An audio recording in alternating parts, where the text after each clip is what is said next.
औरत के ऊपर ना हमेशा इस मुआशरे में एक इल्ज़ाम लगाया जाता है और अक्सर आपने भी ये सुना होगा कि कहा जाता है कि ज़रा सी बात के ऊपर इस औरत ने अपना घर उजाड़ दिया या ज़रा सी बात पे इसने तलाक ले ली या वो घर छोड़ के चली गई। हालांकि बात ऐसी कोई नहीं थी। आज मैं आपको बताता हूँ कि वो ज़रा सी बात कौन सी बात थी जिसकी वजह से औरत घर छोड़ के गई। जैसे हम कहते हैं ना कि मर्दों की एक नफ्सियात होती है, इसी तरह औरत की भी एक नफ्सियात होती है। और औरत की ये नफ्सियात है कि औरत माफ़ करती है लेकिन भूलती नहीं है।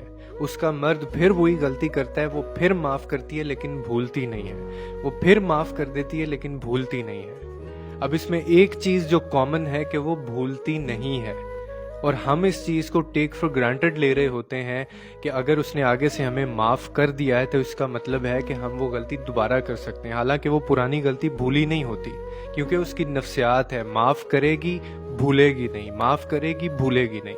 और हम उसको इतनी अजियत दे दे के उसको इस दर्जे पे ले जाते हैं कि एक वक्त पे फिर ऐसा होता है कि उसको अचानक से छोटी सी बात के ऊपर वो सब याद आ जाता है, यानी वो सब गलतियां जो वो भूली नहीं थी।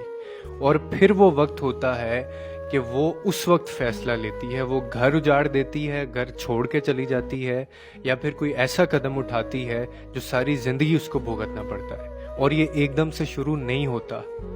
ये माफ करना, उसके बाद ना भूलना कंटिन्यूस एक प्रोसेस होता है। बार बार की गई गलतियां जो हैं वो सामने आती हैं। तो जिस तरह हम कहते हैं ना कि मर्दों की एक नफ्सियात होती है और वो औरतों को समझनी चाहिए, इसी तरह औरतों की भी नफ्सियात होती है जो हम मर्दों को समझनी चाहिए।